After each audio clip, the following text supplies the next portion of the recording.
The Vikings still trying to do what Joe Cap was able to do for the Vikings, get them to a Super Bowl. It's been since Super Bowl 11 since the Vikings have been there. Coming up on 50 years. Spoke to Kevin O'Connell yesterday.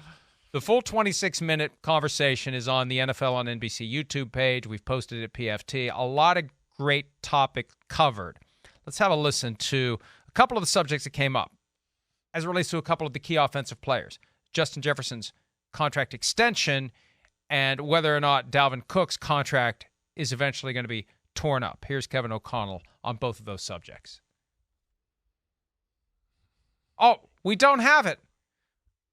We don't have it. Boy, and that was a great throw, too, Pete. That was the best throw I've ever done. Wait. How could you ruin the best throw? It was clean. It was concise. It was informative. I didn't flub anything, and we don't have it. We don't have our own interview? I'll tell you what he said. We don't have our own interview here. We didn't get clearance. To use the interview. Those jerks at NBC said that we couldn't use the clip. As it relates to Jefferson, what O'Connell told me was there's no timeline on a contract, but he made it clear they're getting this thing done. Of course. They're not letting him out the door. No way. And the one thing, there's been so much talk about Kirk Cousins, what to expect from him year one in the offense to year two in the offense, and it really is clear that it is our offense, that it is our thing. That's, the way that O'Connell talks about it. It's a living, breathing thing that you need time to really fully understand. You need reps. You need opportunities.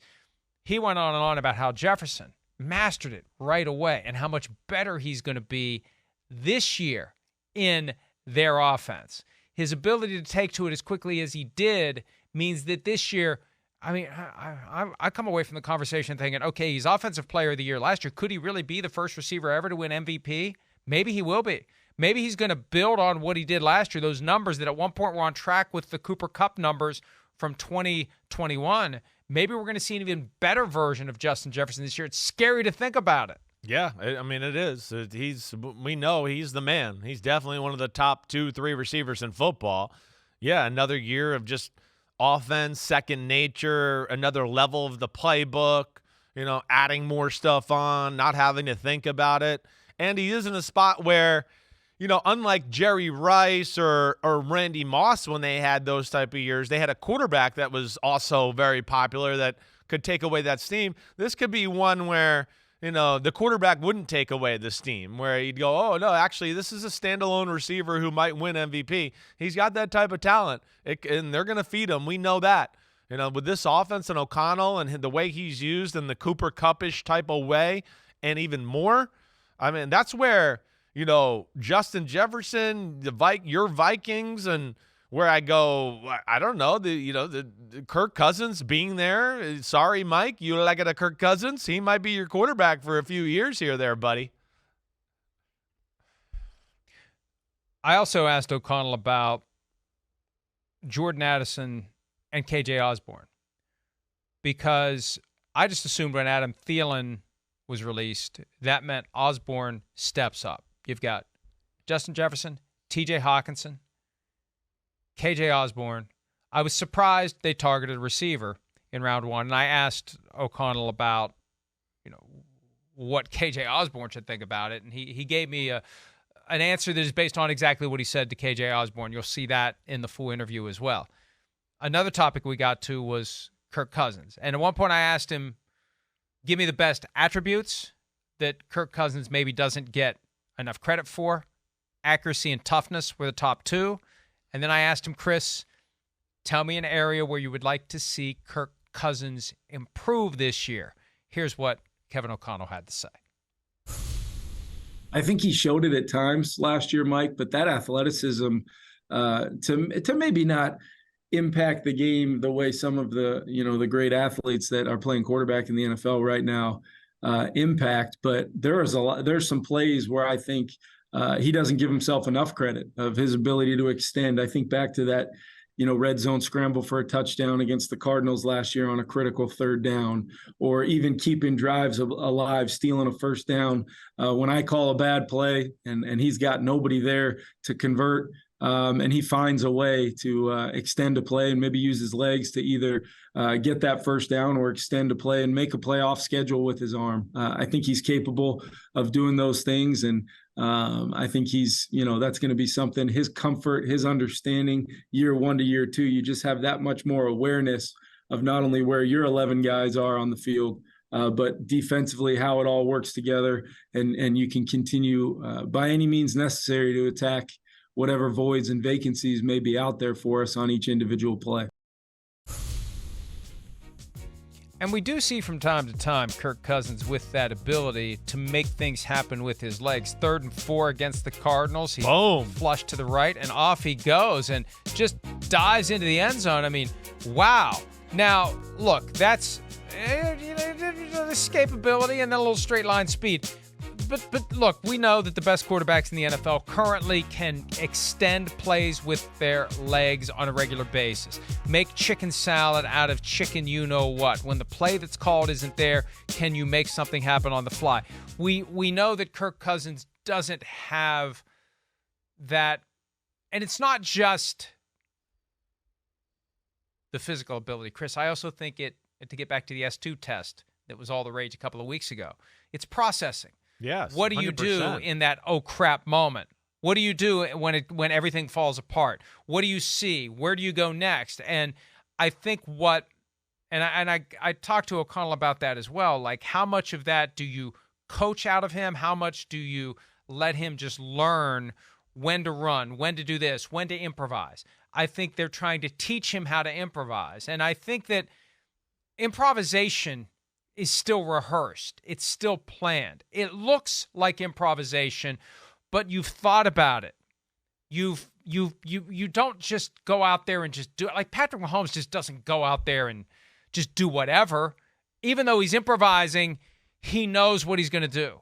He has a plan for it. He's visualized it. He's practiced it. He's told me that last year. They practice those moments where he's running around with his hair on fire. So it is practiced improvisation. And I think that's maybe where the Vikings can push Kirk Cousins to a higher level. Practice improvisation. Put that into the overall reps that you do, so when you find yourself in that moment, you can duplicate it, and you have an answer, and you have a plan, and you process to that solution when the play that was called isn't there, if that makes any sense. No, it does. It's actually something that has to be practiced this day and age in the NFL, right? We had the clip last year of like Josh McDaniels with the Raiders, right? They were working on the quarterback scrambling and he's yelling at somebody on the defense or whatever. But yeah, that's kind of like part of offensive football now is, yes, we expect the quarterback to get out of the pocket every now and then.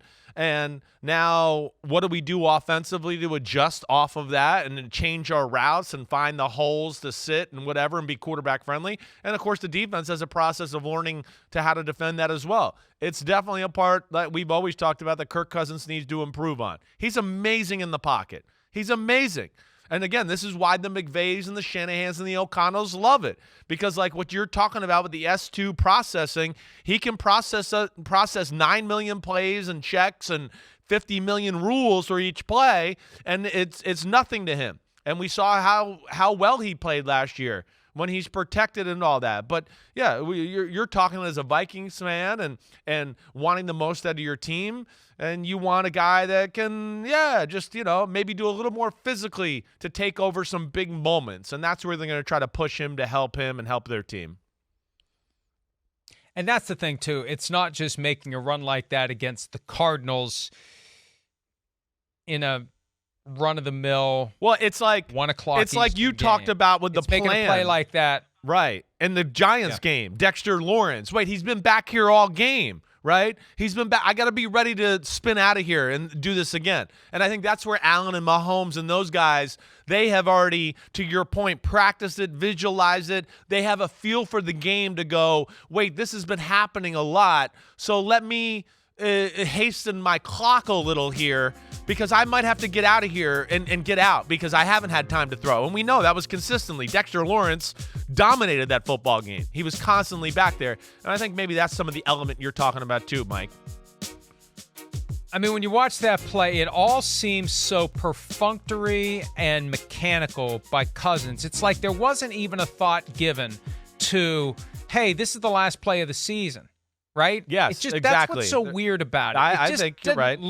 It didn't look like he understood the gravity of the moment. Like, you go down swinging in that spot. You just don't drop back and look to your right and I got a guy open, I'm going to throw it to him. It looked like a rep in practice. I think that's what bothered so many people. I think so too. It didn't seem to have with it the kicking The and screaming like our season is riding on the line. Right. And you are going to, you know how you always would say back when we were watching Deshaun Watson on a regular basis because he was playing on a regular basis, that he treated too many plays like they were the fourth quarter of the Super Bowl. Right. That's a moment there where you need to play like it's the fourth quarter of the Super Bowl because your season is riding on that play, and it seemed also nonchalant to me. I think that's, now that we've had months to really appreciate it and think about it, there's just something it's missing robotical like you're talking about. I think you're right on. Yeah, you're right. Yeah. It's like the offense does this, and this is so, what I do, and it's just like, no, sometimes it's a different part of the game, and you got to play in the backyard. And it's just not going to be as drawn up that way. And that's what we all want a little more from Kirk Cousins. Hi, it's Mike Florio. Thanks for watching PFT on YouTube. Hit subscribe for the latest news and analysis from Pro Football Talk.